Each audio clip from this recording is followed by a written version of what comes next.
শফিক ভাইয়ের ID hack. Shafiq ভাই ভয়েসে কি বলছে শুনুন। ভয়েসটা সম্পূর্ণ না শুনলে বুঝতে পারবেন না, ওর জন্য ভয়েসটা শুনুন। পারবি তোর বাপটা যাকে পারবি যা কেস করগা যা।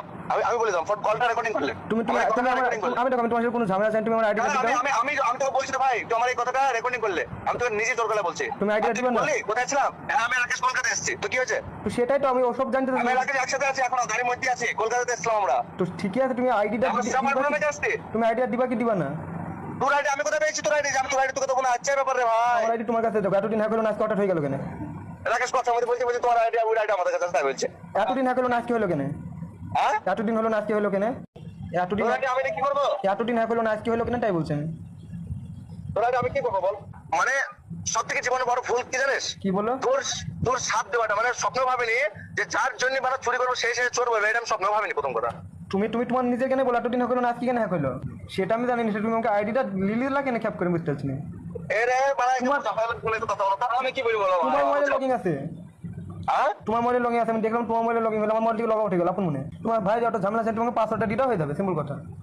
আরে ভাই আমি তোর পাসওয়ার্ড কিভাবে জানবো রে? আশ্চর্য বিষয় কথা বলছিস ভাই। বুঝলা তো, ফাইল তো ঝামেলা, তাই না? আমি ফাইল তো বেকার ঝামেলা তুই শুরু করছিস, শুরু হবে ঠিক আছে। সে ঠিক আছে, সে যা ইচ্ছা হোক, সেটা ব্যাপার না আমার। হ্যাঁ তাহলে কথা শুরু কথা ঝামেলা শুরু কর। আমি তুমি আমার আইডিয়া দিও, তারপরে ঝামেলা আসলে ফার্স্টে যাকে বল করা তুই কেসের ভয় দেখেছিস, যা তুই কেস করতে বল যা। আমি নিচে বলছি কেস তো করা আছে, যা আর কেস তো করা আছে, আর কি কেস করবে? যা কেস কর যা, যেমন তাই কর যা। ঠিক আছে, হ্যাঁ ঠিক আছে যা। এটা মাথাটা একবার টেলে হলো তারপর। আমার ফুল মাথায় আছে যা। আমার এটা বললাম তো জোর গলায় বলছি। ঠিক আছে, তাই পারলি তুই রেকর্ডিং কইলে না তো তোর বাপকে শোনাই কথাটা যে আমি তোকে এটাও বলছি। আচ্ছা বাপকে সময় হবে না, যাকে শোনাম ঠিক শোনাবো, ঠিক হয়ে যাবে বুঝলা তো, তারপর দেখছি। ঠিক আছে যা। ঠিক আছে, আচ্ছা তোমাকে দেখছি, রাকেশকে দেখছি, দূর নাকি, তারপর ঠিক আছে। আমাকে দেখবে রাকেশকে দেখবে? হ্যাঁ অবশ্যই, তোমরা আমার আইডি হ্যাক করলে তো কি দেখবে তোমার? ঠিক আছে ঠিক আছে দেখ ঠিক আছে, থাক। এর সবই হোয়াট?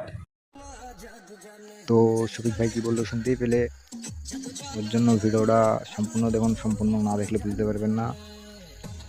আর ভিডিওটা বেশি বেশি করে শেয়ার করে দিন, ঠিক আছে? তো এখন এই যদি মান সম্মান ঠিকই থাকে, এরকম ভিডিও কোনোদিনও বানাবেও না। আর আপলোডটা ও দেয়নি, কিন্তু ভিডিওটা ও বানিয়েছে, আপলোডটা অন্য দিয়েছে, যে আইডিটা মানে শফিকের আইডিটা হ্যাক করেছে, যে সেই ভিডিওটা সে আপলোড করেছে। ওর জন্য শফিক কি বলছে ওটা শুনুন। মানুষ কিভাবে এরকম হয়, মানে আমার কিছু মানুষ আমার এআই ভিডিও করছে খুব খারাপ, মানে বলে বোঝাতে পারবো না। আর ভিডিও যারা, তাদের মধ্যে আমি একটা মেয়ে করছে আর দুটো ছেলে, তো আমি তাদেরকে খুব ভালোভাবে চিনি। তো তাদের নামে আমি খুব তাড়াতাড়ি সাইবার ক্রাইমে কেস করবো, আমার এইসব ভিডিও এআই করার জন্য। তো এটুকু না, তোমরা যারা যারা ওইসব ভিডিও দেখবে কেউ বিশ্বাস করবে না এবং আমাকে খারাপ কমেন্ট করবে না। আর তোমরা যারা ওইসব ভিডিও দেখবে অবশ্যই রিপোর্ট মেরে ওই ভিডিও। তো শফিক ভাই কি বললো শুনতে পেলে, ওরা গ্রুপে 2-3 জন আছে, ওরা চাই শফিক ভাইয়ের নামটা খারাপ হোক, ওর জন্য ভিডিওটা বেশি বেশি